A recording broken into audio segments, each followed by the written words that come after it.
and welcome to this powerful installation of Women of Color's community-led public education campaign on adverse childhood experiences. I'm Dr. Pam Ross McLean, and I am honored to be your moderator for tonight's live radio discussion, Breaking the Cycle, Healing Our Families from ACEs. For over 30 years, Women of Colors has been a force of healing, empowerment, and equity right here in Saginaw County. Since the founding in 1993, we've focused on promoting community wellness and youth development through culturally responsive, trauma-informed, and evidence-based programs. From Botman's Life Skills Training to Prime for Life or Stronger Together, mental wellness series, our goal has always been to create safe, supportive spaces where people can grow, connect, and thrive. This work wouldn't be possible without the support of our incredible partners. We're grateful for organizations like Mid-State Health Network, Michigan Health Endowment Fund, Saginaw Community Mental Health Authority, My Michigan Health Center, TRICAP, Peer 360, and many, many more that I wish I had time to name. Tonight's ACE Public Education campaign is made possible through generous funding from Michigan Public Health Institute. Thanks to this support, we're expanding access to services that blend professional care and peer-led support, like our newly certified peer support specialists who walk along individuals on their journey of healing. This evening, we're shining a light on childhood trauma, calling it out, breaking the silence, and exploring what it takes to build healthy pathways for our families and communities.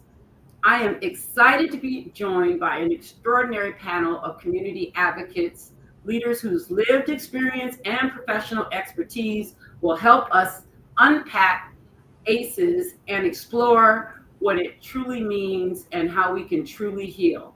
Let me introduce these inspiring voices.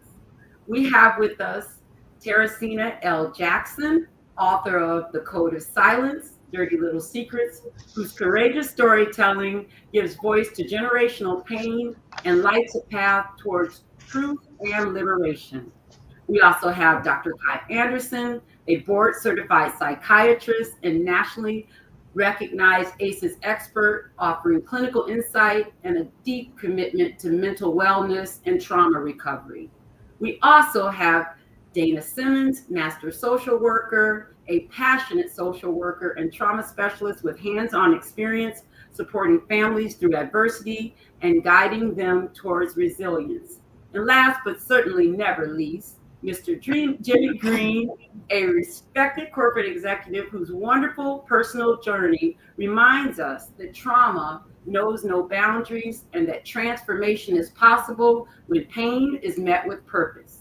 Together, we are going to dig into the truth about ACEs and explore how families, schools, workplaces, and entire communities can become agents for healing. This is not just a conversation, it is a call to action. And I'll just say that when Women of Colors got the opportunity to take up this topic, I thought this is a very, very important topic for us to be able to dig into and talk about, because when you start studying about ACEs, adverse childhood experiences, you'll find that in many of our lived experiences, some of these things have just been normalized to the point where we don't even acknowledge that they are traumatizing forces. And so with that, let's open up our first segment, Lifting the Code of Silence, by inviting each of our panelists to share their why. What brought you to this work, and why is the conversation about ACEs so critical, especially right now? So we'll start with you, Dr. Kai. If you can help our listeners understand what ACEs are, and can you explain what we mean by adverse childhood experiences and how they impact people's lives long term? Well, thank you, Dr. Pam. I'd like to start by defining trauma. Trauma are events that occur that are beyond our abilities to cope with them. It's our responses, those emotional, psychological responses that undermine our ability to cope, that we're going to talk about tonight. Everybody responds to trauma differently. It's based on your personality, the support that you have. how old you are, the environment that you're in. And your body actually holds the trauma. You may find yourself shaking. You may have stomach aches. You may have flashbacks, nightmares. Those are all signs that your body is responding to a traumatic event. Now, ACEs are adverse childhood experiences that occur that are traumatic, that have negative, lasting effects on your health and your well-being. The term ACEs was first coined in the 1990s by Dr. Anda and Dr. Folletti, and they identified 10 ACEs, which range from physical, emotional, or sexual abuse to parental divorce or the incarceration of a parent or guardian. I'm going to show you a slide that kind of breaks down the ACEs. If you can show the first slide, please. So as you see, these are examples of ACEs. Being exposed to physical abuse, being exposed to parental separation, being exposed to sexual abuse, having someone in your family that has mental illness, being exposed to emotional neglect, being exposed to intimate partner violence. Someone in your family may have gone to jail or prison, or been exposed to emotional abuse or physical neglect. Now, I like to emphasize that ACEs are not only in one particular demographic. They can occur to anyone. And in fact, they are common. In the study that Dr. Andy and Dr. Folletti did in the 1990s, they found that in this particular study, this was a study of individuals who were primarily white, college educated, that had health insurance, that were working, but 26% of these individuals had been exposed to at least one ACE. And in fact, over 12% of them had been exposed to 4 or more ACEs. So they're very common. I like to also add additional ACEs.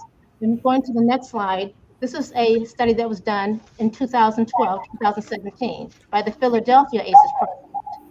And what the initial ACEs study left out, they added. And that is what we see in some of our neighborhoods, where people are discriminated against because of their race, their ethnicity, their sexual gender, their sexual or gender attraction. We may be exposed to seeing violence in your community, where you may feel unsafe in your neighborhood, where you may have been in foster care, may have been exposed to bullying. And these other ACEs were added to the initial 10 ACEs developed by Dr. Anda and Dr. Folletti. So those are examples of ACEs. And Dr. Pam, you asked me, you can take the slide down, thank you. You asked me how ACEs impact you. ACEs can lead to so many different things in our lives. They can affect our health. They can lead to chronic diseases such as diabetes, heart disease. They can lead to early smoking, early sexual encounters. They lead to you being a victim of sexual abuse, to you marrying someone that has a substance use dependence disorder. In fact, they can even lead to loss of life. Several studies have shown that individuals that have 4 more ACEs die 20 years earlier. Can you imagine that? 20 years earlier because of the exposure to ACEs. I also like to emphasize that this is not predetermined, however. These ACEs are mitigated by positive experiences. So just because you've been exposed to them doesn't mean you're going to have these adverse outcomes. So there is hope, and please don't forget that there's hope even though you've been exposed to ACEs. And I will stop there. So can I just ask a quick follow-up question? Because I know you talked about the different cultural factors that could affect how people perceive ACEs. And so to date myself, I went to school when teachers could take out a paddle and beat you in class in front of everybody for getting out of line. And I had parents who encouraged them to beat me if I got out of line. I had parents who said, spare the rod and spoil the child. And so what would you say to listeners who are saying, you know, we've always had to, especially in the African-American community, police our children, correct our children, lest the world police our children and correct our children. So how does that align up with what you're saying about these ACEs? Because that's not our reality. What do you say to that? Because I hear what you're saying, and when you know better, you do better, and I want to do better. So, well, first of all, I think that's a very good question. I like to differentiate between discipline and physical abuse. Mm-hmm. Discipline, where you're correcting someone because of something they did, is teaching that child to do better. Abuse is when you're physically harming that child, leaving marks on that child, damaging them psychologically. So I think that in some communities, we discipline with physical methods, and although we don't encourage that, it doesn't mean that it's always abusive. So there are lines, there are gradations of what we consider to be physical abuse. And I think it's important to think about the context as we think about some of these ACEs. Also, you know what? No, go ahead. I'm sorry. Also, I'd like to add that ACEs are inherited. Studies have shown that generational trauma, because of historical events, because of racism, because of slavery, because of years of incarceration. These patterns are transmitted through families, both through behaviors and seeing your parents do this, and also through our genes, actually. Our genes are changed because we're exposed to these chronic stressful environments, and that increases our risk for disease. So there's so many ways that we're affected by these experiences. Wow. Thank you for that. Okay. All right. Well, I'm going to turn to Teresina now, and I would love for you to talk about your book a little bit, titled Code of Silence, Dirty Little Family Secrets. What is the cost of silence in families, and how does that relate to ACEs? Because even without just the knowledge that Dr. Kai lifted up about how things can be passed on from generation to generation, if we're not talking about these issues with the right words, we won't know that line she just described between abuse and discipline. But one of the things that your book brings out is that we have learned not to talk about these things that have been passed on for generations. So could you speak a little bit about what that cost of silence has been for families and how that relates to ACEs? Yes, Dr. Pam, thank you for having me. I believe personally for myself, the cost of silence meant that you started to inflict that harm upon yourself. Not being able to speak about the things that were happening to you, and or when you chose to speak about the things that were happening to you, you were punished for those things. And again, that then turned into self-harm. And so you start to mirror the ACEs that are reported, substance abuse. You start to experience mental dis-ease in the body. And then you start to inflict that harm upon your children, whether you mean to or not. So that's what the Code of Silence, cost us. It cost us. We start to avoid those conversations. And then with those patterns show up in our children. Thank you for lifting that up. All right. So Dana, from a social work perspective, how do you see ACEs showing up in everyday life for families, especially those who might not even know this language? Because the more we normalize the language and put it out there, I don't think that there's any sector who hasn't seen the evidence of ACEs impacting families, but us your sense of their prevalence. Dr. Pam, thanks again, and thanks for having me as part of this panel.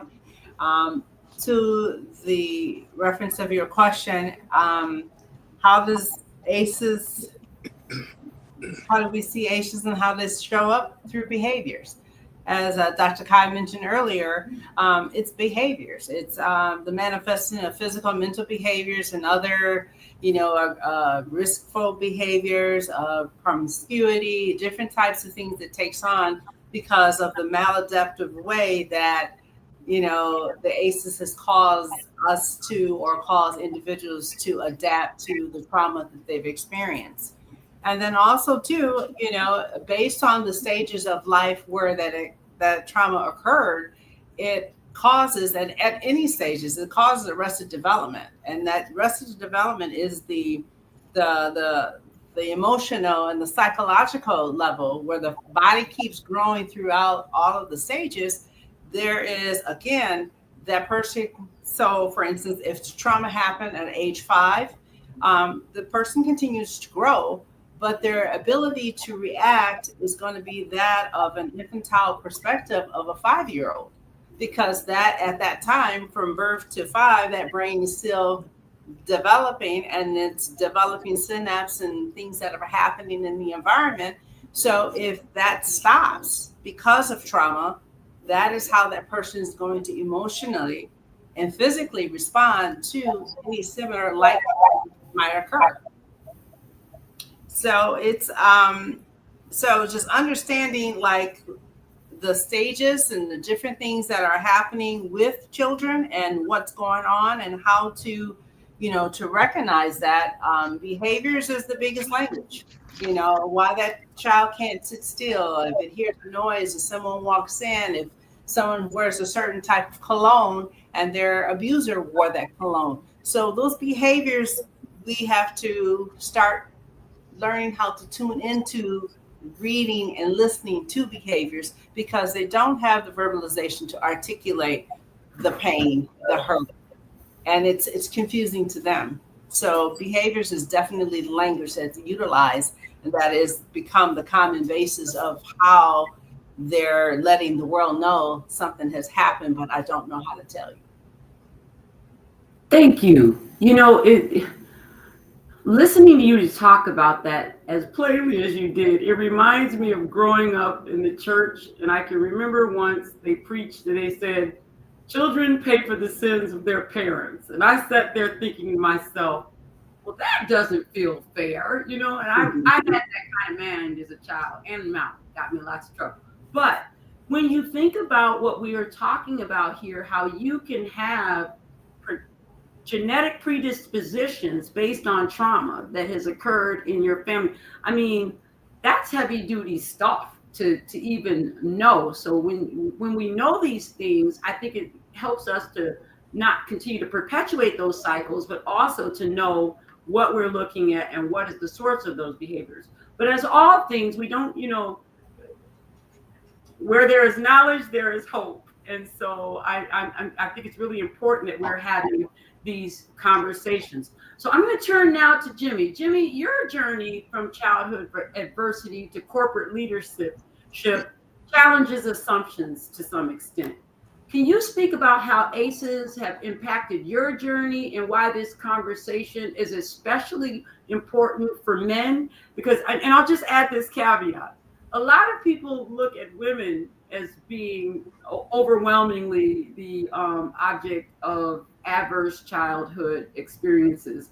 And probably about a month ago, I sat in a room of 5 beautiful women, myself included, and we got into a conversation and realized that every one of us had experienced ACEs. Every one of us had, to varying degrees.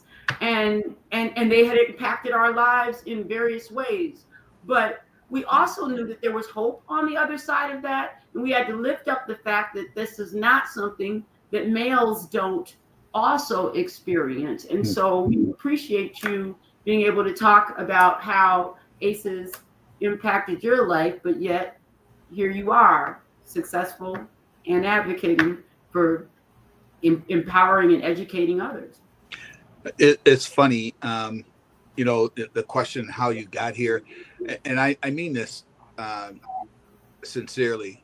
I don't know. Like I'm at an age where you think you should have a pat answer for that, but I don't. I sometimes question how I got here, why I'm even here.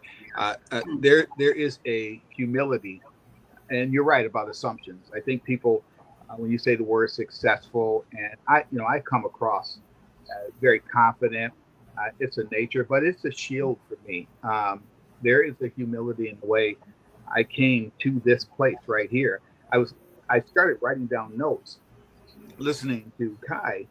I went through physical abuse, parental separation, sexual abuse, emotional neglect, violence, emotional abuse, and physical neglect. Like that was, I could go back to when I was 5 years old, and that's funny you mentioned that age where all of that started.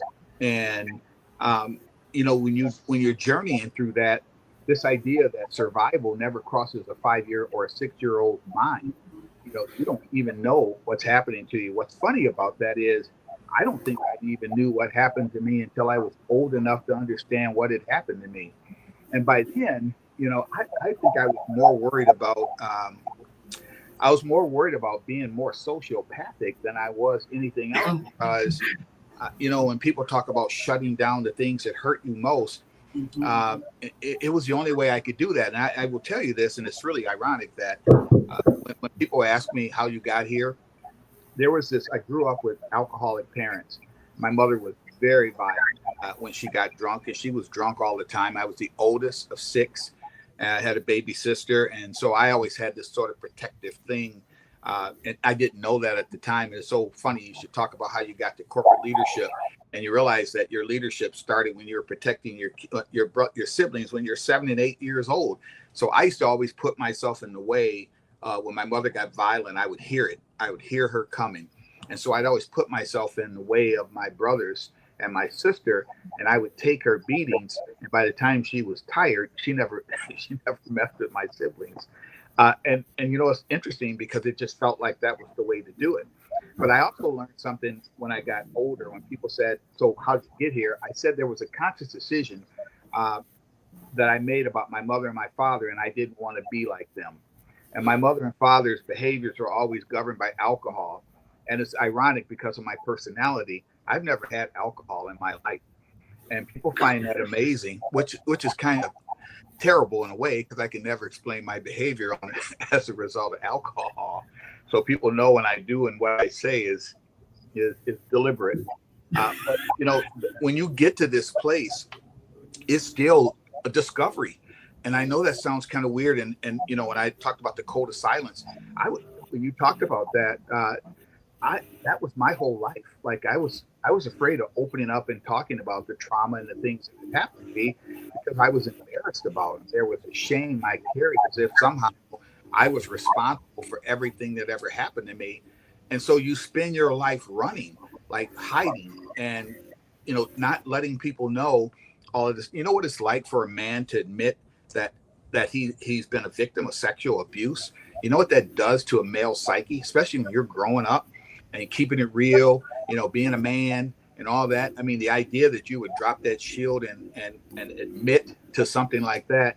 I mean, it took me a long time to get to a place where I felt like I could actually be open and have this kind of conversation. So when you talk about why do this, the humility in me says I am nobody special, that there are so many men I know who probably have gone through this kind of trauma and they see me as this model of success. I don't, they may, but if this opens the door for them to say, well, hell, if he can get there, maybe I can too, then I think it's important for me to have these kind of conversations, to be on these kind of forums, even though I'm still in a place of discovery. And I don't know if I'll ever get to a place where I get it all, but it's kind of a fun journey now to not be afraid of where you come from and who you've become.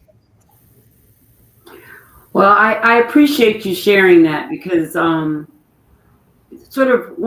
struggle sometimes now because on the one hand, the more we talk about these things, the more we lift up people's knowledge. And so I think all of us who have lived experience, who can share with other folks that there's hope on the other side of that, I think that's important. But it's also important for us to hopefully, stop these ACEs from being perpetuated. Like you, I grew up seeing substance misuse, and people find it hard to believe that I never wanted to get high or never wanted to get drugs, but at the same time, it could have the opposite effect on somebody else who's going through those things. So there's no rhyme or reason, as you said, but it's good for people to be able to see examples of multiple ways of coping and multiple ways of overcoming. And many of us have lived through adversity, but we don't always recognize how it shapes the way we love, the way we parent, the way we live. And so I'd like to explore that a little bit more, because as the old folks say, when you know better, you can do better, right? And so we're going to talk a little bit about generational patterns, mental health, and substance misuse. In Saginaw County, 30% of caregivers or parents report frequent mental distress. This begs the question, what's going on in our communities emotionally? And why are so many caregivers struggling, in many cases, silently? And so, Dr. Kyle, I'll ask you again, what happens when parents' mental health needs go unaddressed?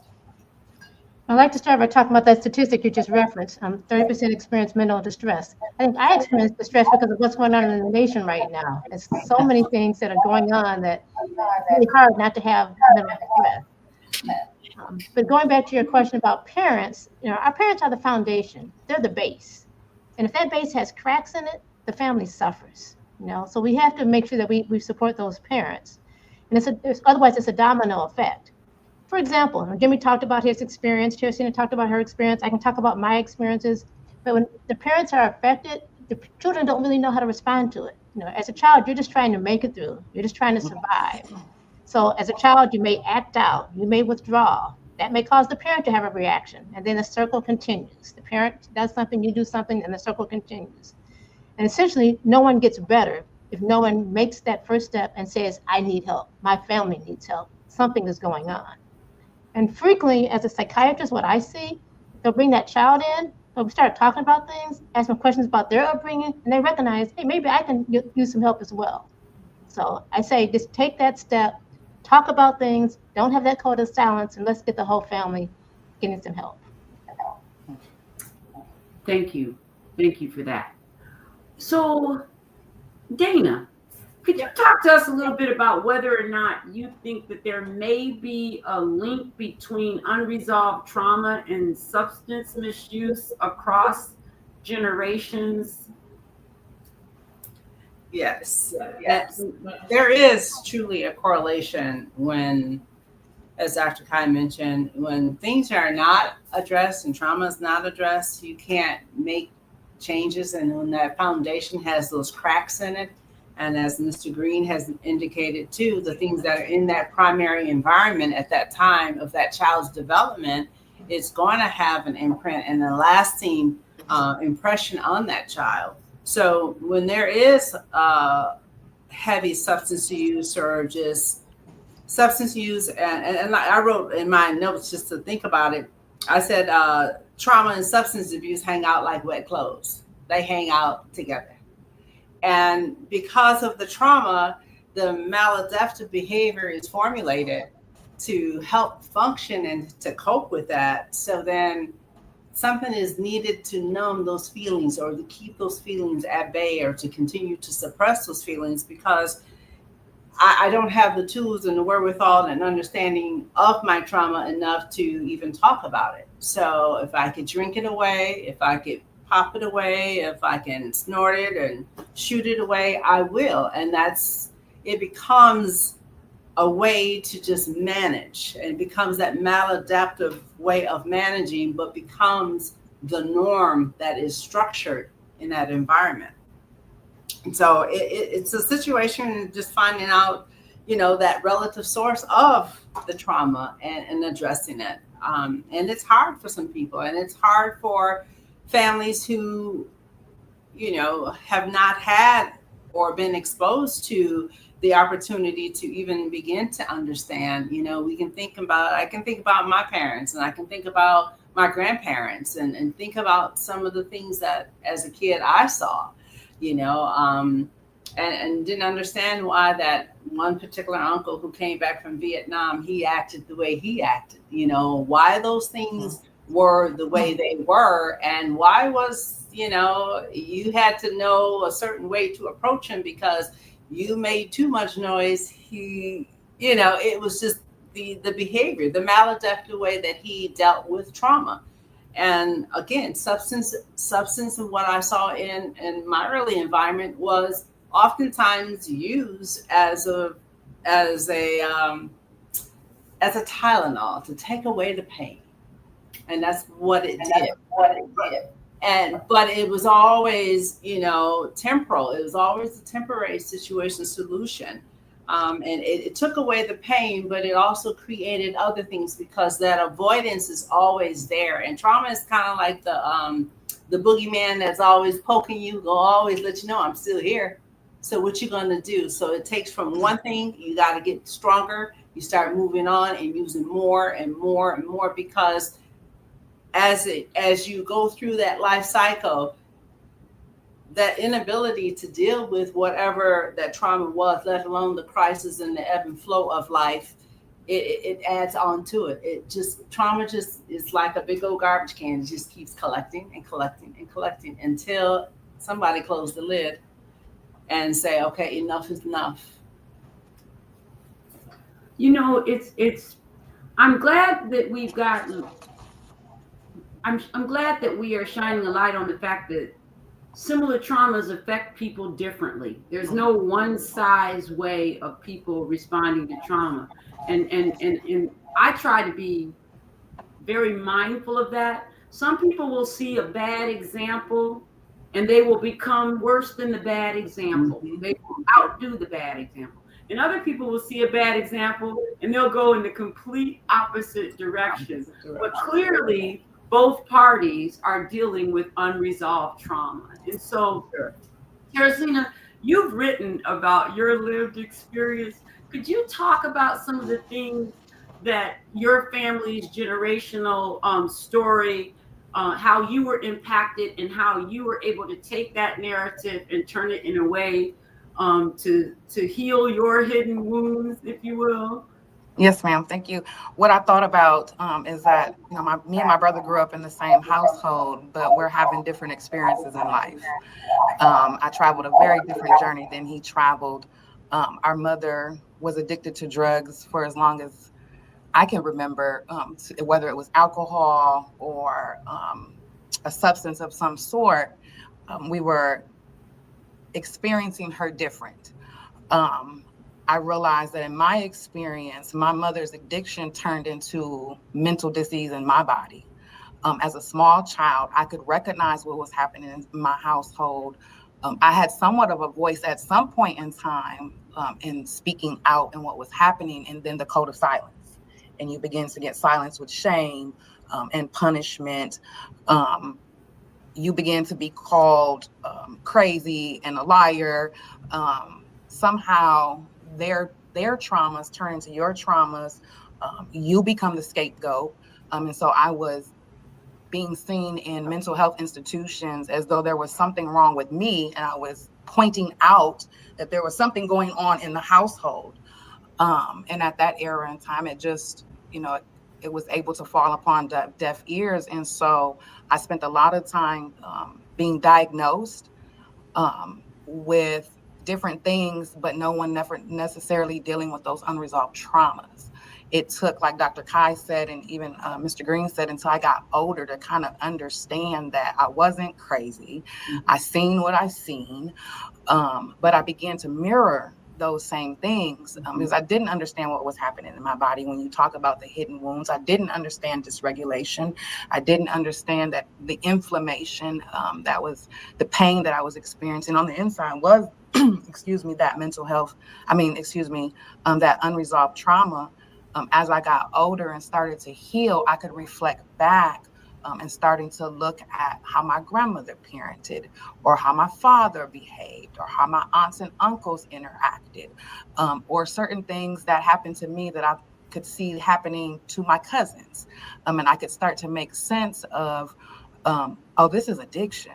Oh, this is trauma. Oh, this is what's happening here, and the silence that happens and what it cost us to not have those conversations, and then having to really take back your own power and start to begin to define your own truth, unpack a lot of that, unlearn a lot of that, because it doesn't stay hidden. It, like Dana said, it shows up in your behavior. It shows up in your relationships. It shows up in your inability to communicate. It shows up in your inability to hold employment. It shows up in your children and their inability to function in the world, and they start to have that dis-ease in their body. And so again, it's passed down, and being able to, see the generational trauma and then be able to start to disrupt that. I tell you, you've talked about silence, and I think sometimes we just don't talk about the things in the way that you just did. But then there are other times when we don't even have the right words to use. Do you know what I mean? You don't even know how to name what you've experienced as trauma, because for many people, that's just the way my life is. You know what I mean? And so you're perpetuating something that if we name it for what it is and talk more about the long-term impacts of it, we might be able to start breaking that cycle, because it's not going to go away on its own, for sure. So thank you for sharing your story and shining a light so that other people can see that they're not alone and also see someone who's come out in working through. So thank you for that.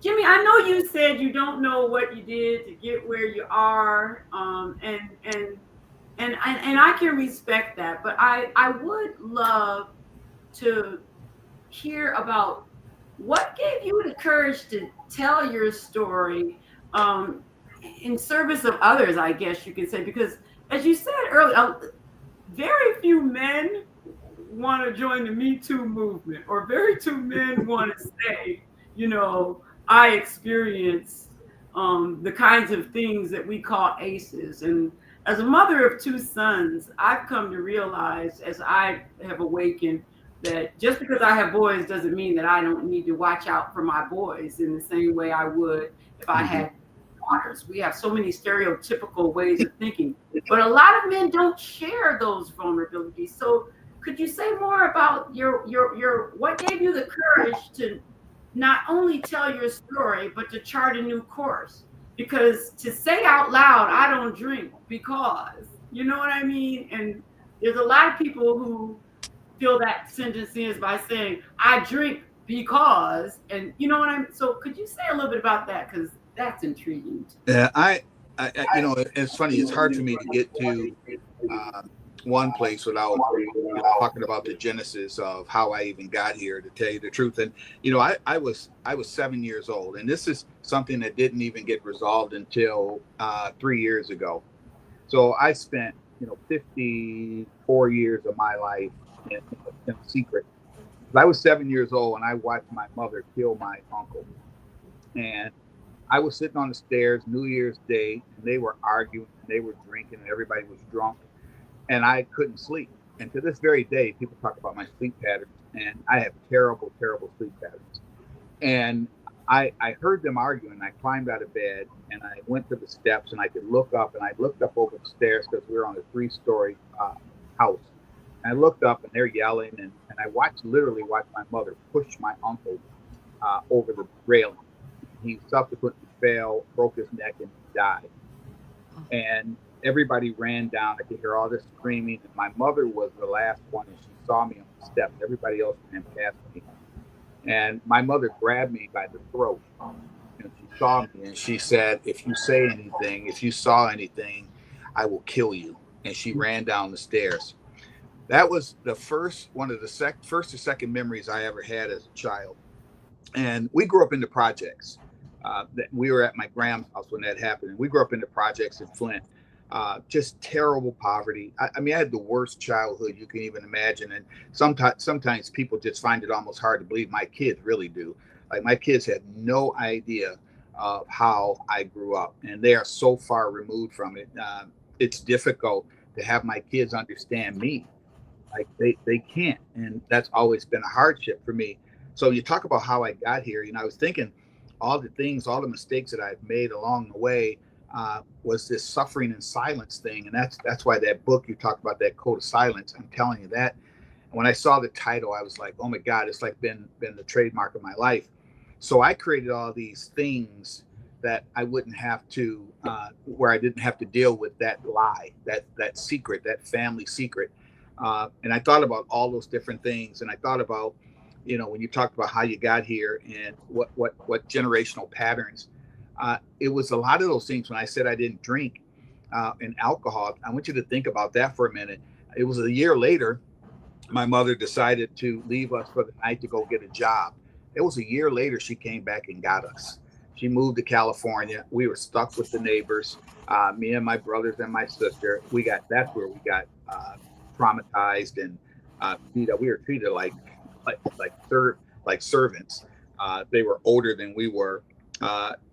When I keep thinking about all those different things, my dad was gone, and we had all this shame, all this abuse around me. So when you talk about generational patterns, all I could think about at the time was not wanting to be. And I said this earlier, like, I didn't want to be my dad, because I always felt like my dad should have been there to protect us. And so, and my mom, who I absolutely hated, I despised my mother. And it was really weird, because when my mother died about 17 years ago, I remember calling my brothers up and I said, does anybody have anything nice to say about her? And we didn't. Because my mother never said she loved me. My mother never hugged me. My mother never did any of these things. Now, it's important to know why I'm saying this. Because if you know me in the community, what's the first thing I do is I hug. I hug everybody, even to the point where it might make them uncomfortable. I'm a hugger. It's how I release. I don't know what the psychological part of that is. I really don't. I've never sat back and tried to figure that out. But I know I still, even at this age, have this compulsion, this need to just hug it out, to be intimate with people without crossing the line, you know. And I think I've been more closer to women than I have men as a result of that. Maybe there's some safety thing that they feel. I don't know, but I know that it feeds me. And when I think about all the generational things, what I wasn't afraid of was intimacy. I don't, and when I say I don't know how I got there, I don't know why I do what I do, but I know it comforts me, and I know that it's genuine and it feels good to have that, even at this age. You know, you think that there's this place where you get over that hump. I don't know if you ever do. That need, that thirst to just feel wanted, to not feel abandoned. Those are the kind of things. And one of the things, and I've been divorced, and I know why. I did figure that out, because the moment a woman yelled at me, I shut down. Like I don't want to engage. I don't talk. I am literally numb to, and that takes away your ability to fight, to stay in a marriage, to get past that. And every yell, every fight, every scream, I get more distant to the point I don't even feel like I'm there. And so it's easy to separate. It's easy to divorce. It's easy to get out of a relationship, because those wounds still were there. And I never had those healed. And so there are just so many different parts of me that it's difficult to, use in a 5 or 6 minute scope of time. But that's why I say this discovery in me allows me to tell my own narrative, to tell my own story. And there's a liberation in that. Like, I'm not afraid to do that anymore. And maybe that's just part of me trying to keep discovering that. And maybe it's still a part of me that wants my kids to understand who I am too, because I've become the dad that my dad should have been. I'm a hell of a father. I'm not a good spouse. I think I will be, but there's a part of me that almost felt like I only had so much to give, and protecting my children and being a dad to my children was the most important thing to me. And I don't think I ever really learned that balance. So yeah, it's a long way to get there. I don't know if I answered your question or not, but you almost have to understand my genesis before I could even talk about the me today. You'd have to understand how I got here, because I'm still trying to figure that out myself. No, you did answer the question, and I appreciate what you're saying as you figure out your narrative. And I think it's good for you to still be open to figuring out your narrative and making sense of who you are and why you do what you do. And so we certainly wouldn't want our listeners to think that we've got this figured out, because what's very clear to me is trauma affects everybody differently. And I think the mistake we make is when we say, well, I had a bad example and I chose not to do this. Why did you lean into that? Why are you becoming the thing? It's different for everyone. But what I'm hoping that the message will be for our listeners is that there is hope, that there is healing, that childhood traumas are a real thing. So I'm wondering, any of you, what do we say to families who feel shame or guilt when they realize that they themselves and their kids are living with unhealed pain? What do we say to them? Can I say something real quick on that? Yes, please. I had something that I literally almost tattooed in my mind a long, long, long time ago. And I don't know if I heard it or if I made it up. I have no idea. I'm sure I probably heard it somewhere. But the thing that stayed tattooed in my mind was that I am my parents' child, but I am not my parents' choices. Mm-hmm. And that for me became such a powerful thing in my head that it literally, I'm not kidding you, it became comfort food for me. And maybe that was the reinforcement I had in not doing or following their behavior patterns that you suggested in the last question, that I'm not their choices. I'm just their child. And that, I think maybe our listeners, if somebody out there to just reconcile that yeah, they're just things that happen to us, but you don't have to let those be your choices. I mean, at the end of the day, my kids should be better than me. And for me, if I meet my maker tonight, I know I'm better than my parents were. And I think that's the healing part of it for me too, the beginning of it anyway. Thank you for that. Choice is a big thing. Thank you for lifting that up. Well,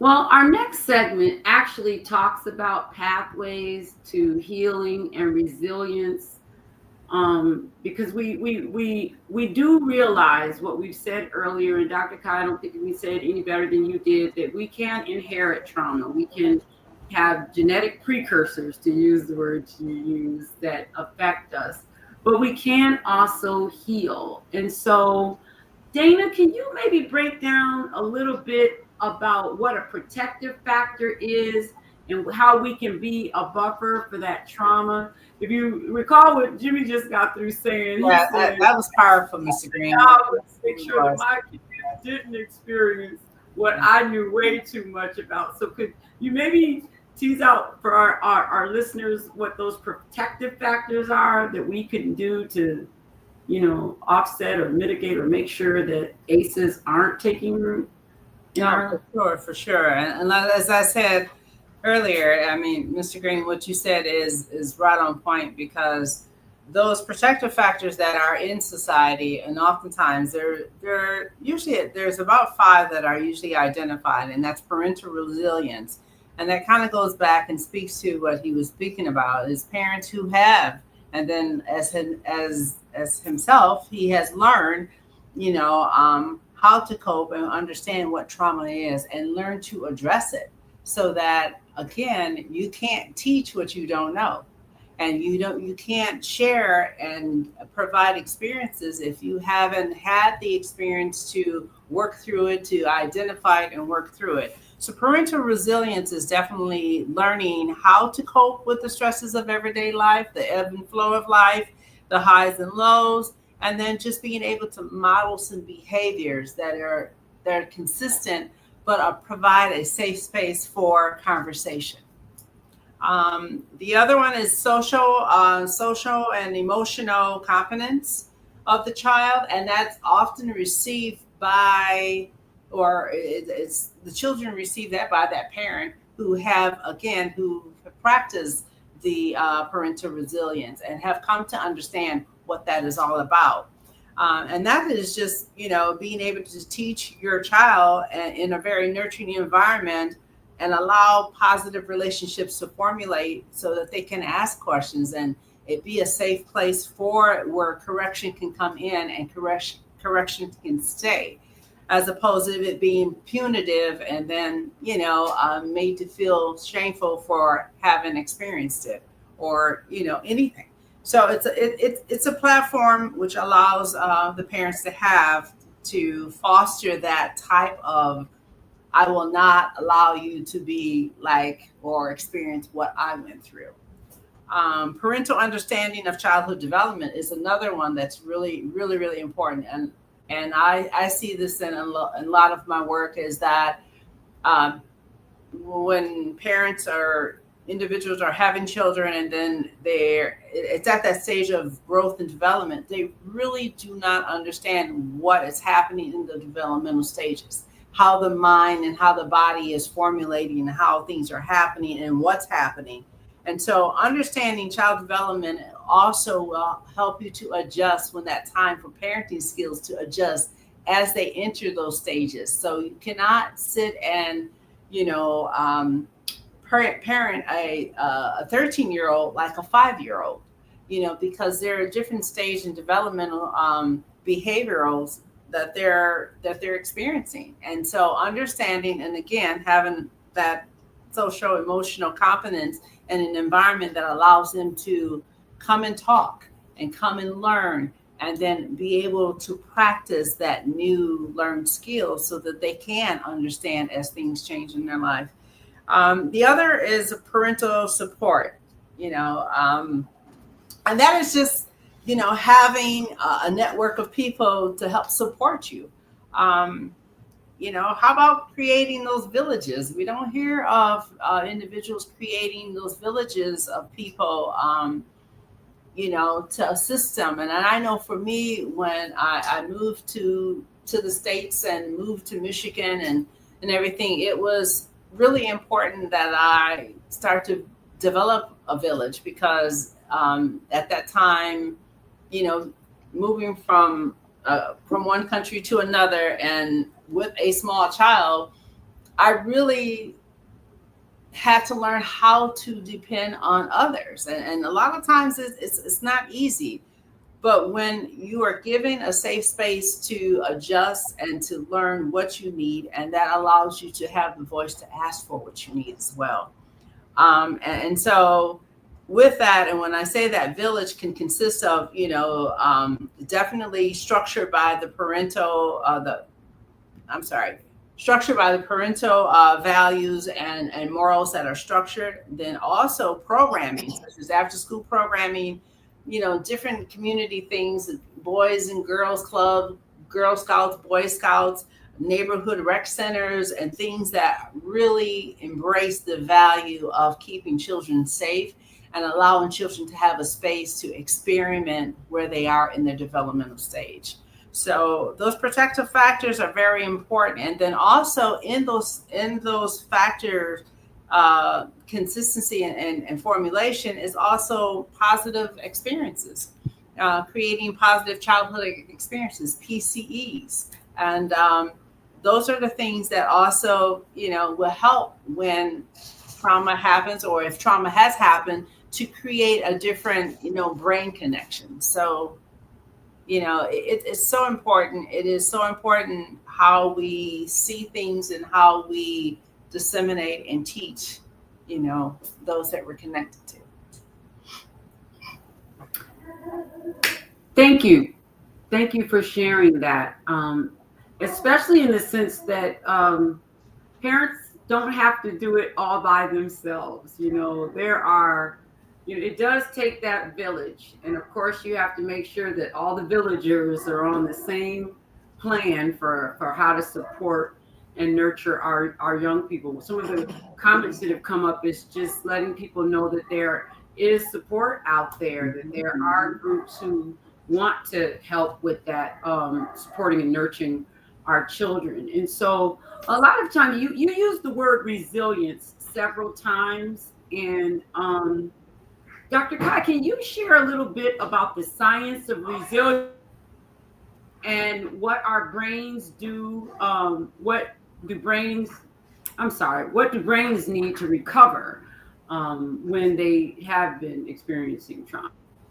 Well, Jimmy, Dana, and Teresina have kind of already talked about what our brains need to recover. And it's those positive experiences, having someone that says, I see you, I see what's going on, I'm here to help you.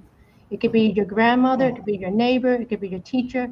Just sitting with someone and letting them know that they can feel comfortable and they can have that safe space to talk. That's a positive experience. And through that process, your brains are recovering. And the more times that it happens, the more your brains are recovering.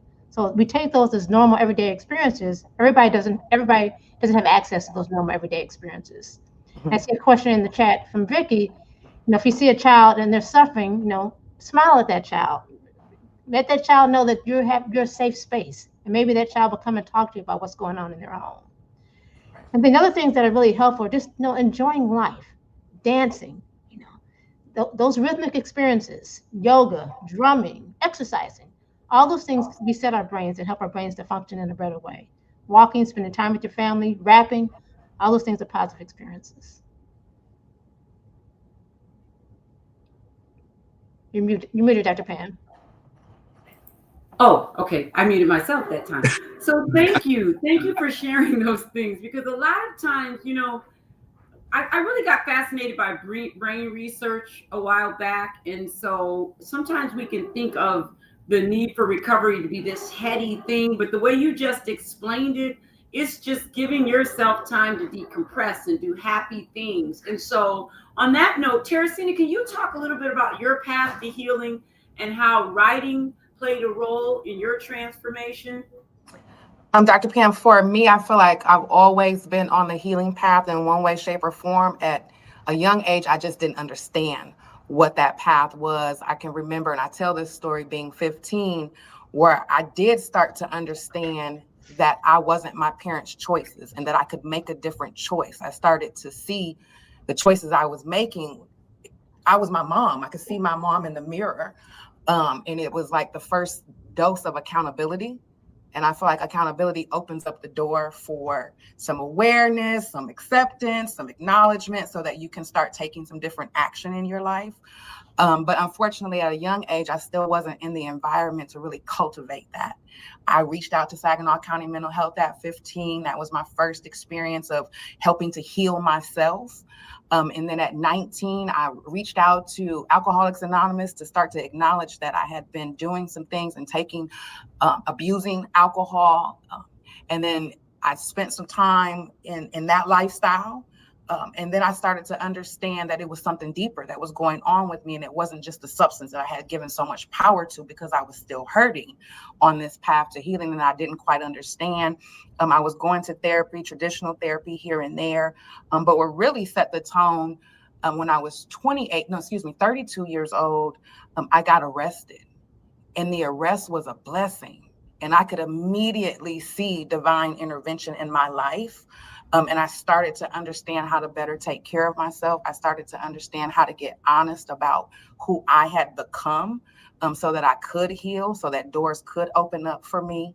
And it, in no way, shape, or form, has been a perfect journey, because as you begin to learn more about yourself from the inside out, you realize that maybe you've been doing some physical healing, but you haven't really been doing some spiritual healing, or you start to understand that the body keeps score and you don't know how to breathe. And so I've been in this journey for the last 5 years of really the internal healing that one would have to do to start to recover the brain, breath work, meditation, yoga, learning things like I don't have to be productive at all times, slowing down, not rushing. That's been the healing path for me, because sometimes we get a lot of misinformation online on what healing looks like, and we start grasping at all these different things, again, that is outside of ourselves. So writing, I wrote alongside of Craig Samuels. He is a ghostwriter in Flint, Michigan. And we took this journey that was supposed to be I'd say about 3 to 6 months. And it took us about 1.5 years to write that book, because I didn't understand all the blind spots that I had. I didn't understand the disruption I was going to feel on the inside. I didn't realize he was going to question some things to make me look deeper inside of myself. I started to understand some more patterns that I had been acting out. I started to hear my children in ways that I hadn't heard them before. I started to see my son as my 15, 16-year-old self and the behaviors that he was displaying. So there was just deeper levels of healing that took place in this writing, but it was also a lot of disruption in my own family by telling stories that people didn't want to be told. And no matter how you told them, people still understood that you were talking about them. And so sometimes healing comes with some isolation that you didn't necessarily plan on. The writing process for me was freeing in ways that I still feel myself shrink at times, even in this space today. But once I'm really able to tap into the power of transformation and the healing that I really have done in my life, I go, okay, yeah, the writing, the storytelling, the being able to connect, the being able to be the safe space for others, to continue to learn how to be the safe space for myself. And for my children, and just creating that space for someone else to say, I've done that too. I was abused and I became abusive, and now I'm in the space of healing. If we could create that space for people. Yeah. Wow. Thank you for that. You are such a powerhouse. And when I listen to you, there are very few things that happen that we can't turn it into something good if we just have the will and the tools to be able to do that. And so, of course, who would not like to have a world where we could come up with one public education campaign and eliminate ACEs? But unfortunately, that's not the reality we live in. But as we know better, we can do better. I will say this: it's not always easy to tell your story. I know as a child, I talked way too much, and some things that families just don't want to talk about, that they sort of, talk in hushed tones or look the other way. When you lift them up, it's not always received well. Sometimes you can blame victims in families who are talking about childhood trauma, and so that can make it hard to break those cycles of silence. And so, Jimmy, when you talk about your story, you're pretty open with your story. And I'm curious to know, when you talk about your lived experience, do you get pushback from your other siblings? You said there were 6 of you, or No. people who are like, why are you telling that story? Or are there people that really helped you get through that as a young person and be able to come out the other end open and willing to share and be vulnerable? No, that was a difficult process for me. It's interesting. I didn't talk a lot about what had happened to me because I didn't want my brothers to carry my shame when they weren't ready to do that. I didn't know what they had told their spouses. At one point, I made an admission of something that was public and kind of embarrassed my brothers as a result of that, and it just made me shut down even more. But it wasn't. I talked about watching my mother kill my uncle. It was like 4 years ago. I had this nightmare, and I finally did it. I finally called my auntie, who was the surviving widow, and I called my uncle, who was the surviving brother of my mother, and I confronted him. I said, I've been living in this hell for so long. Did I see what I saw? And there was just this quiet, this dead silence when I told them what I had saw. And they were like, yeah, that happened. And I got to tell you, I had this rush of emotion. Like I couldn't even catch my breath. It's so funny because even talking about this, I don't want people to get the wrong idea. Like, this stuff still hurts. It does. I'm not going to pretend otherwise. But I also learned that there's a difference between getting past something and getting over something. I think I have certainly gotten past a lot. I don't know how much of that I've overcome or will get over. And that was one of them. But I think the thing that really transformed me, that changed me completely, was my sister's murder. I still carry, and that gets painful to talk about, but I still, and that was in 1980. My sister was 17 years old, and she had got turned out. I was just off to college. That's a long story. I'm not going to get into that, but I was just off to college, and I always had this goal that I was going to go back and get my sister. My sister, when my mother gave us up, I was 12 years old. My mother gave us up. We spent time in the Pasadena juvenile home because nobody wanted us, me and my brothers. Finally, my grandparents adopted us. So we were in one ward of the Pasadena juvenile home, and the bad kids were in the other. But we all went in the same door and came out the same door. So we were just bad kids, right? And so we kind of acted like it as well. But when I finally got out of Flint after all that time, again, one wanted, I swore I was going to come back and get my sister. But my sister got, she was a prostitute. And there was a big headline in Flint when she was murdered, saying the star is dead. Right on the front page. I still carry that with me every day. I still carry it with me because it motivates me every single day. And it carries my shame that I didn't get back to my sister in time to save her life. So all the stuff that I've done in the community, if you ever look at, I've served on 32 board of directors in this community, but it's not resume padding. If you look at my pattern, Underground Railroad, Shelter House, Big Brothers, Big Sisters, the Can Council, Child and Family, Eastside Soup Kitchen, Hidden Harvest. If you look at my community service, it's my sister. I still feel like I'm trying to save somebody else's sister. But it helped me heal too, because I carried a lot of anger. I got to tell you, when I was in Flint and we were in that funeral home, I felt with this rage, like I wanted to kill somebody. And I was getting married. My sister was supposed to be in our wedding. I was getting married in 3 weeks to my college sweetheart, who was pregnant with my first son. And I knew I had to get off that porch, and I knew I had to get out of Flint because I knew if I stayed in Flint, I wouldn't be here. I knew that because I was just full of rage. But I vowed when I went off that porch, I said, I'm going to redeem my sister, because they were so embarrassed about my sister. And I carry that with me too, her obituary. They changed the E on her name. So, and her name was Tracy Irene Maxine Green. And they didn't give her her middle names in the obituary. They took off the E and they called her Tracy Green without the E on the end of Green, trying to disassociate themselves from her because she was this prostitute. And I swore to God, I said, I'm going to get that goddamn E back on that name. And I vowed at that time that when people saw that Green name, that there would be an E on the end of it. And to this very day, I don't let anybody misspell my name.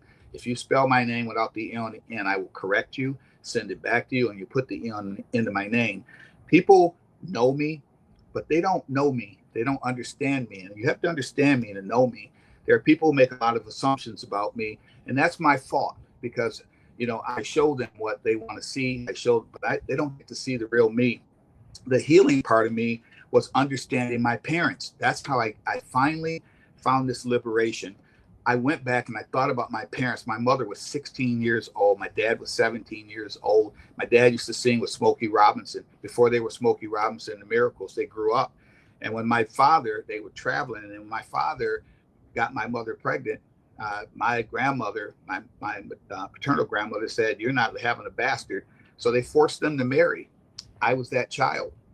And so those dreams, my mother never got to work. My dad, as Smokey Robinson became famous, I knew that that's why he drank. My mother drank because she never got a chance to live her dreams. And I finally realized all that stuff was healing for me when I realized that they didn't stand a chance, and that my mother took those frustrations out on me. Because I was the first child. I was the one who killed the dreams. It was all that stuff, and again, so when I keep talking about this discovery part of me, I think these trained psychiatrists and these trained social workers can appreciate why I keep saying the discovery part of me, because I feel like I've healed to a point where transparency for me is controlling my narrative. And that for me was the most important thing in the world. Like, I'll control my narrative. I'll tell you what's out there. And there was a liberation in that, and not having that catch up to me. Like, when people would say, well, he was abused, people would say, well, I already knew that. Well, his sister was a prostitute. Yeah, I already knew that. That liberation of telling my truth probably was the greatest source of healing for me. And if there's any man out there who has something that they don't want to get it out before it catches up to you. And the liberation from that is amazing. It really is. Like, you're not afraid of that anymore. You might have other fears, but afraid of your truth catching up with you is something that's gone.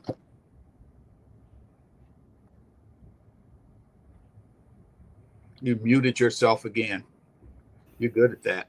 You know what? I keep doing that because I don't want to.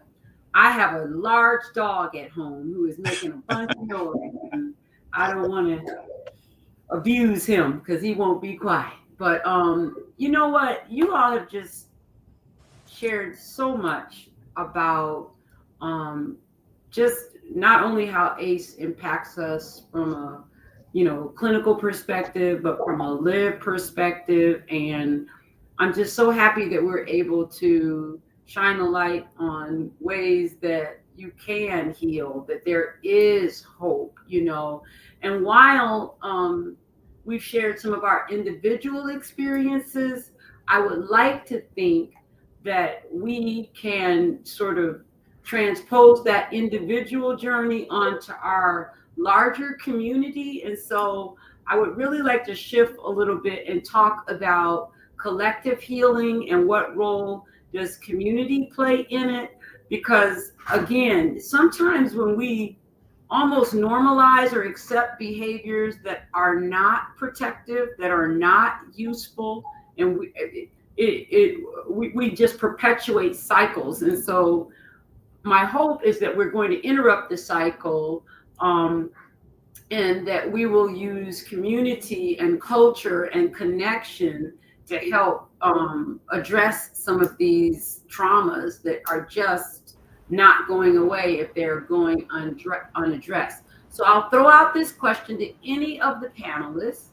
Why is it important to include schools, churches, barbershops, and community groups, and whoever will listen and be a part in a discussion about ACEs?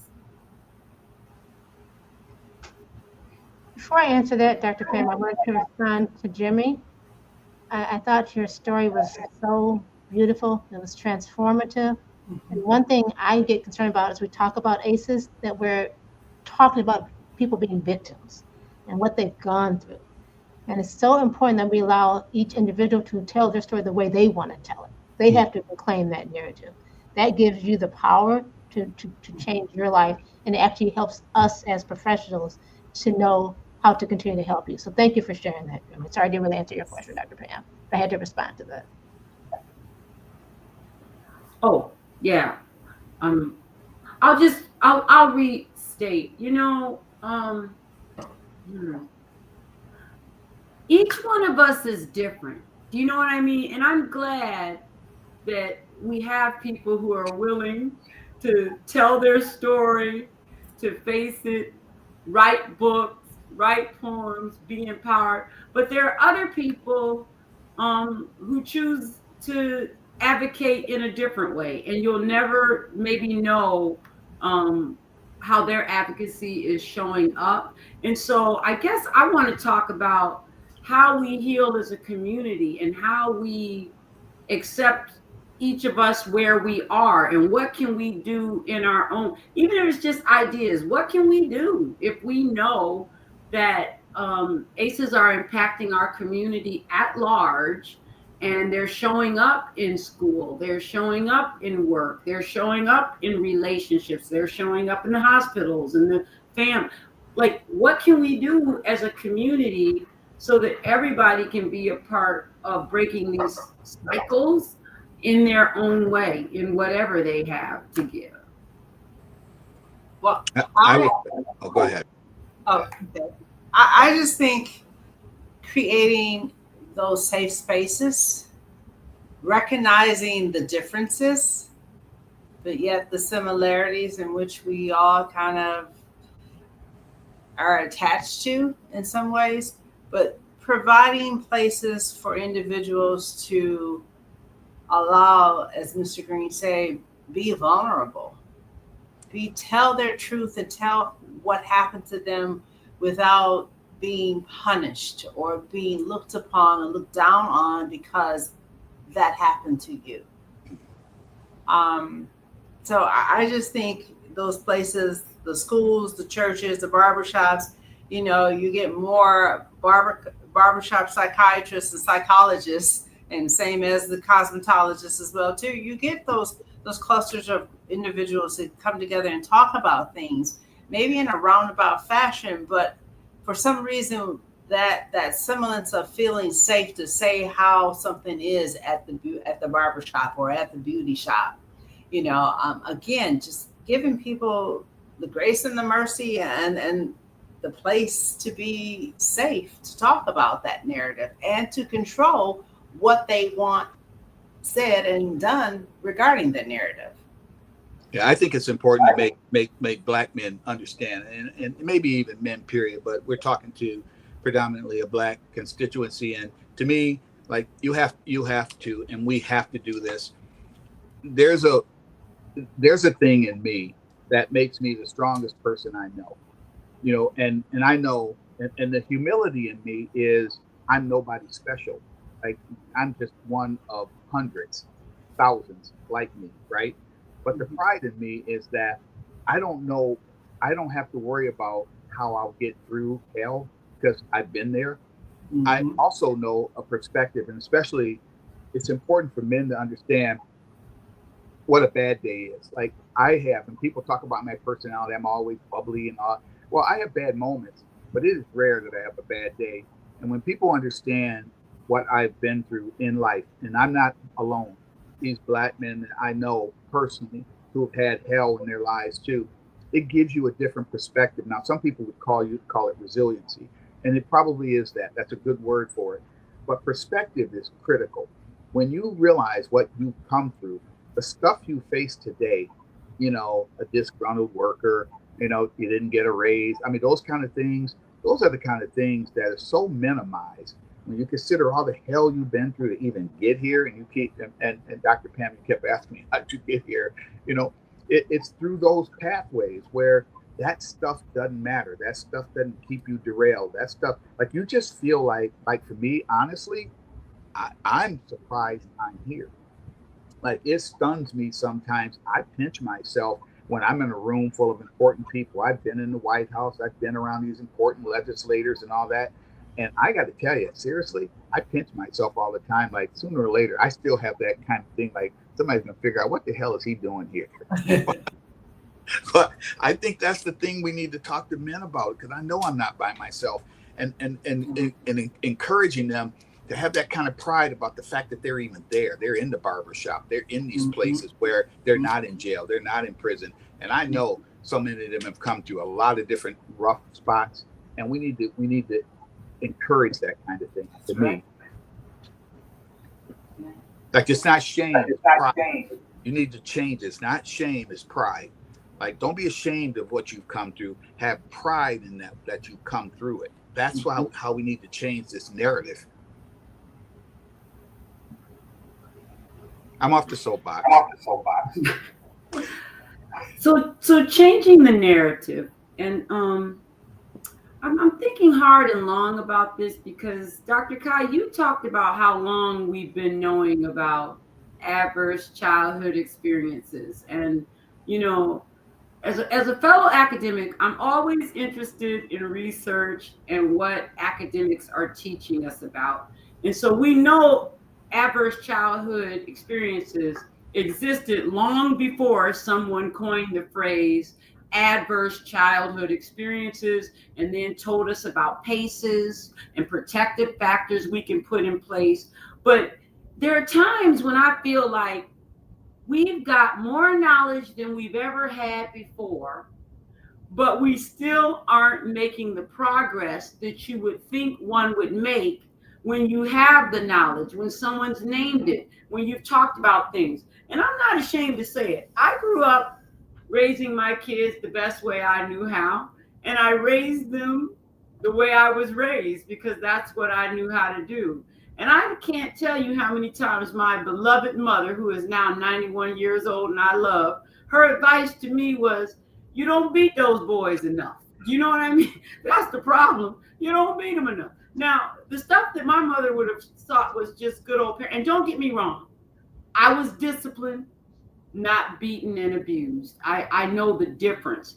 But people really struggle with this stuff. And that's why we continue to do things in front of our children. We continue to do things to our children that clinicians and psychologists and others would tell us are just inappropriate. And I'm going to say it, because there are people out there who would say all that book stuff is actually creating a soft generation. And so I don't want anyone to leave here not understanding what we're trying to say about ACEs, and how they are not only eroding the family and causing trauma in kids, but also causing a collective trauma in our communities, where we don't have that sort of cohesion that we used to have when we were all on the same page. You know that story they love to tell? When I was a kid, the whole community raised me. You know what I'm saying? And so now I just don't want to leave people with the misconception that there is not hope for healing. And I'm not talking about a success story here and a success story there, but that our whole community has to be a part of this reculturing and denormalizing ACEs being okay. I mean, I don't know. I guess I got on my soapbox a little bit, because I do believe when we know better, we should do better. But knowing better doesn't always produce different results if we aren't giving people clear strategies for how to put those protective factors in place intentionally for children and families. So A very good point, Dr. Pam. I struggle with that as well. We have all this education, we have the knowledge, but is it being translated into actual changes in our community? And I think the verdict is still out on that. And I think there's several factors. First of all, there's so many factors in the community that we can't control. Lack of housing, lack of jobs, increase in racism, increase in discrimination, lack of green spaces, more liquor stores in our neighborhoods, more cannabis stores in our neighborhood, not being able to go to the park, pollution. I mean, all those external factors that we can't control. And then you have professionals that tell you, you don't need to mitigate, you don't need to continue to perpetuate these ACEs. But we have to have the community trust. And that's what I think we're building tonight, hopefully, is that we are here together. We're not above you. We all are victims of ACEs. We all have gone through this. And we're here with you to walk the walk with you and help you to figure out how we get past this. So by having these conversations in the community, I think we can start by having honest conversations. And I think that a lot of times as professionals, we're in our offices and not in the community where we need to be. We need to be able to have therapy sessions at churches, at barbershops, at the community centers. So that's my soapbox. Well, I actually appreciate you saying that because, I'm seeing a little bit of shift. The fact that we have this panel convened in this way, the fact that the Michigan Public Health Institute wanted a community-led, ACEs education campaign, I think that the powers that be are starting to realize that you can't transform communities without centering the voices of community members. And I know I spent a lot of years in school becoming Dr. Ross.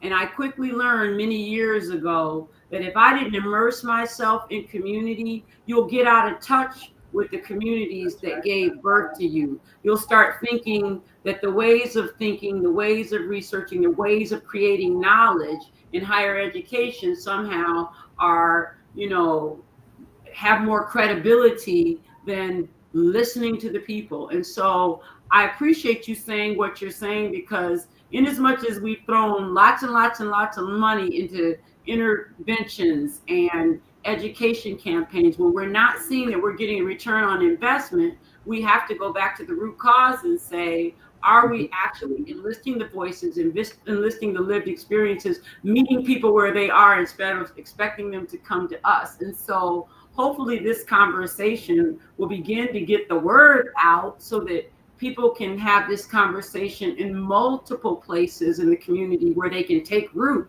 and be a catalyst for that transformation that we know needs to happen. And so I just really appreciate all of the perspective. And don't get me wrong, as much as I like being someone who can walk both worlds, there's room for all of us. We need academics doing research and showing us, what the research is telling and what the patterns are. But we also need people sharing their lived experience so that, it converts into stuff that resonates with everyone. And I can tell you, ACEs touch everyone. People assume if you come out the other end and you don't drink, or you've written a book, or you've gone to school, that you have not been impacted by that stuff. And that is a neat misnomer. As I started studying more about ACEs are an equal opportunity traumatizer, and so I just hope that if people don't leave with anything, is that, we want to leave you in a place of knowledge, but also in a place of hope.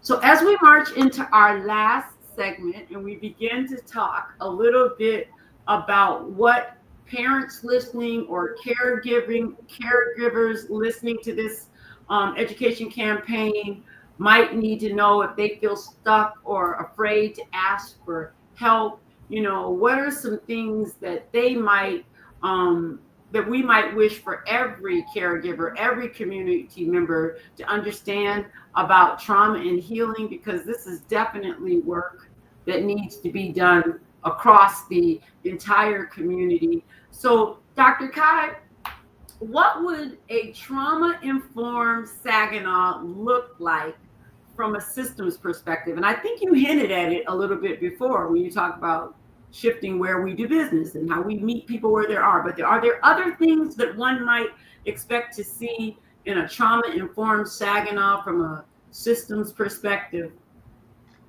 I think we're getting there. I think this conversation is one of the steps. I've worked with the Michigan ACE initiatives. They do a lot of ACE work in the community. HELP is doing a lot of work in the community. I listen to a group of Saginaw pastors on the radio.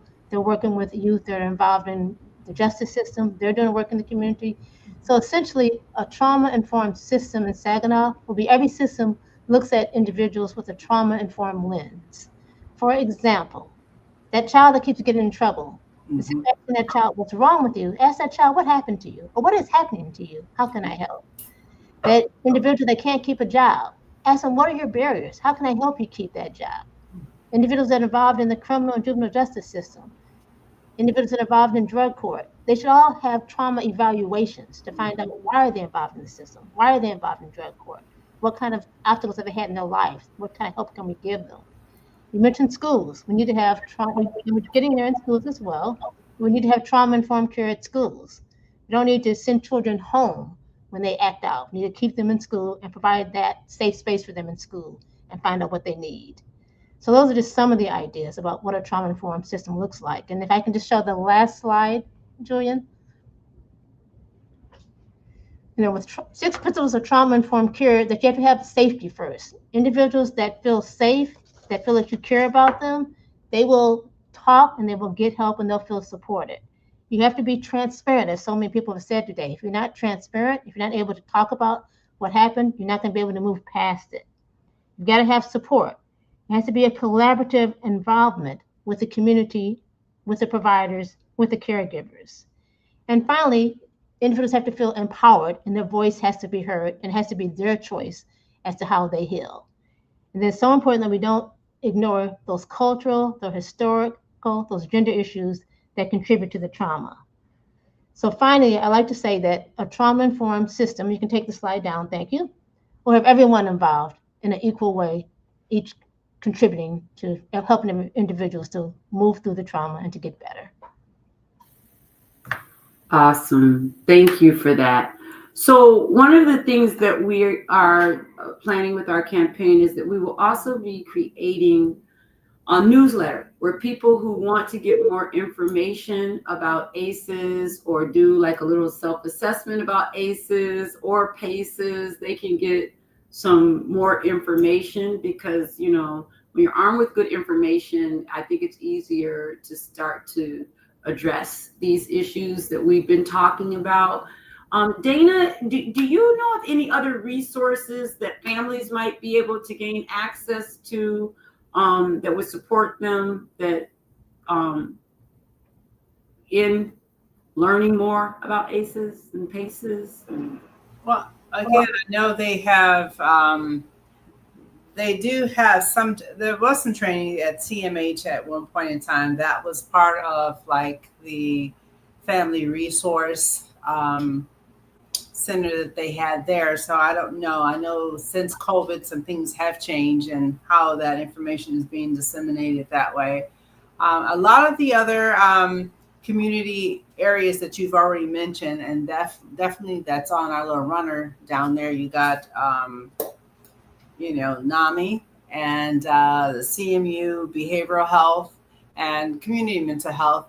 Those are areas that I know that have specifically really, you know, promote what ACEs are all about and how can we start changing some things.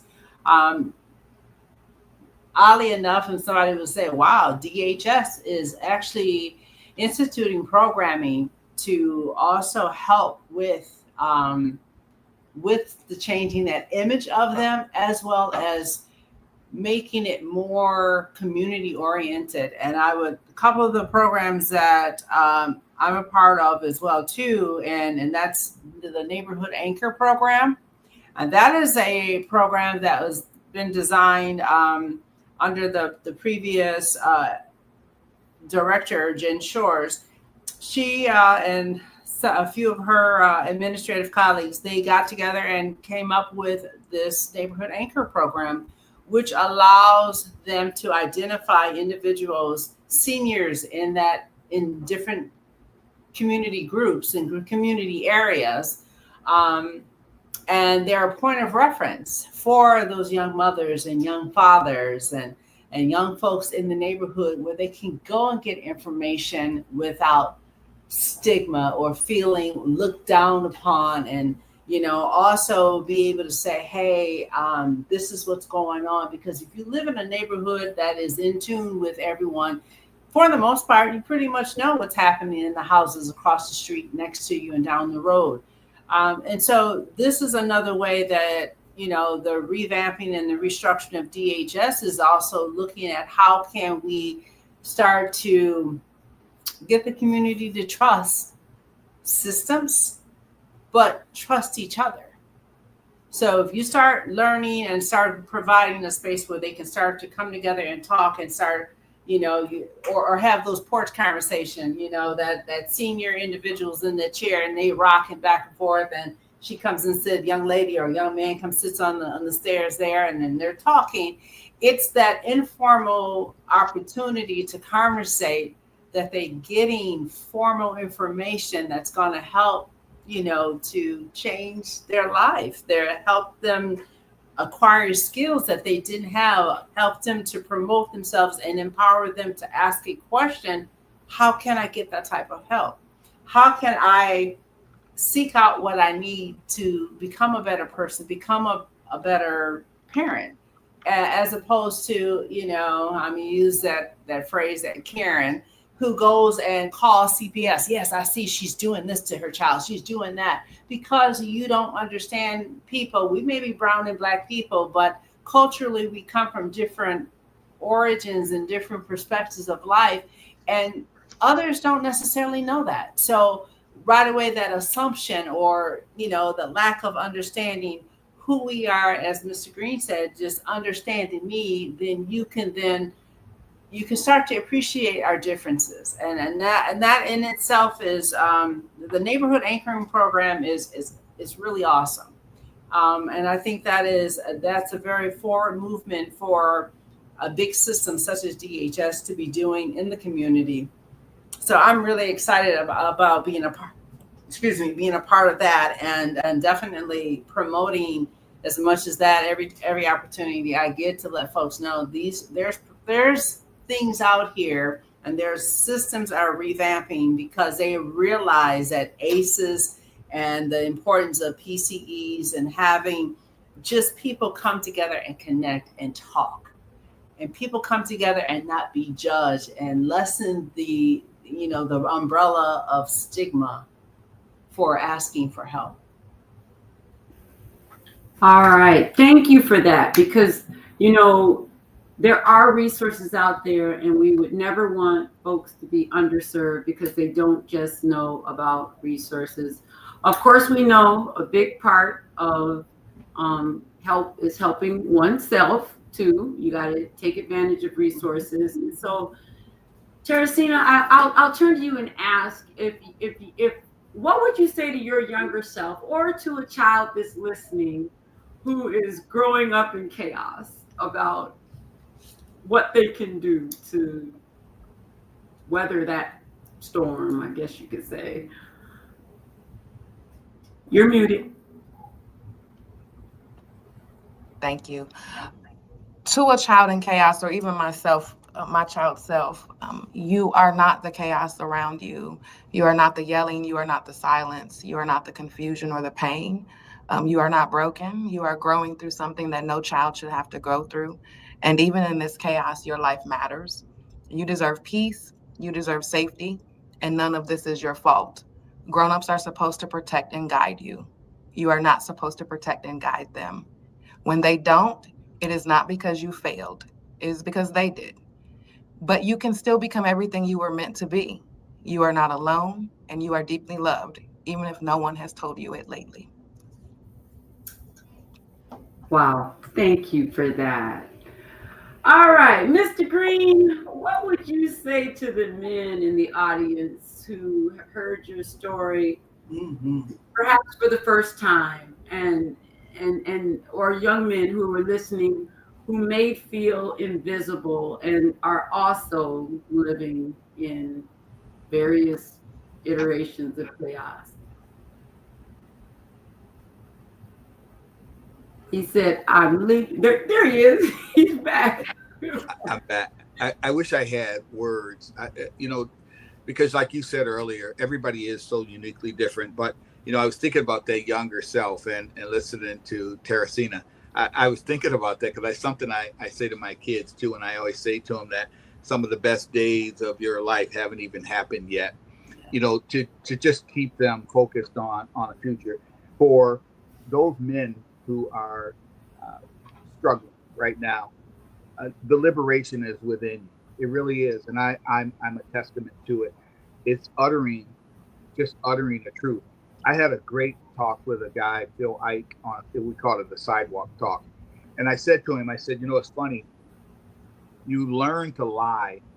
You learn to lie because it becomes protective, and you don't realize how much you've suffocated yourself until you actually tell a truth, and then it just comes out of you like you would not believe. And it's like almost like a rebirth.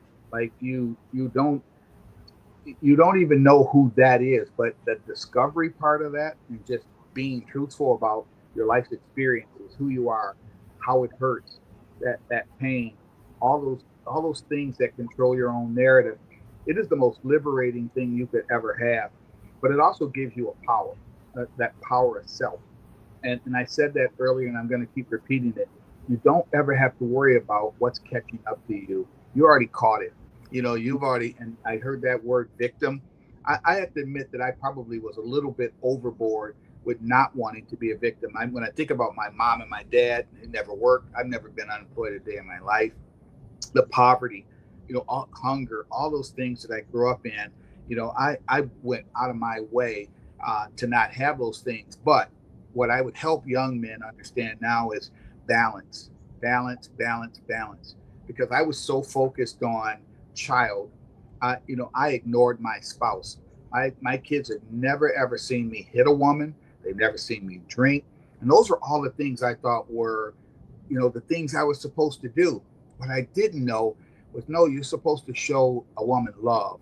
You're supposed to show a woman that you're an equal partner. You're supposed to show emotion. You're supposed to stay in there and fight. And it's a delicate balance. But when you don't have that, when you're so blinded by making sure your kids never, ever experience the hell you went through, it becomes a silo. You don't know it, and you think you're doing all the right things, but you're not. And so I would just tell these young men that today, men, period, that there's a balance in life. And that at the end of the day, putting your hand on the door handles where you work and the door handles where you live, if you're ready to kick that damn door in because you're so excited about what's behind them, that's when you found that peace. And right now we have men out there who probably have one or maybe no door handles that they can touch and find a peace in. But it just first starts with the truth inside of you that you've been holding and hiding for so long. Let it go. Let it go. Because again, the pride in being where you are, as opposed to being locked away, strung out on drugs, or any number of things that could have befallen you, that's a pride, man. That is not a shame thing. That's a damn good thing. And we need to have more people express that, because we're nobody special. We're just one of millions, And I just happen to be one who just found the ability to, articulate it and talk about it. And again, it just helps me through that part. All right. Well, I must tell you, I am so thankful to this amazing panelist group that we have had tonight. It gives me great pride and peace to be someone who's grown up in Saginaw most of my life. And I can tell you that healing is possible and that help is available. We are hopeful that our listeners who may want more information on ACEs will connect with some of the resources that we put out there, as well as visit www.womenofcolors.org. And we just want to thank you for tuning in and listening. Until next time, stay encouraged and stay connected. Thank you all so very much.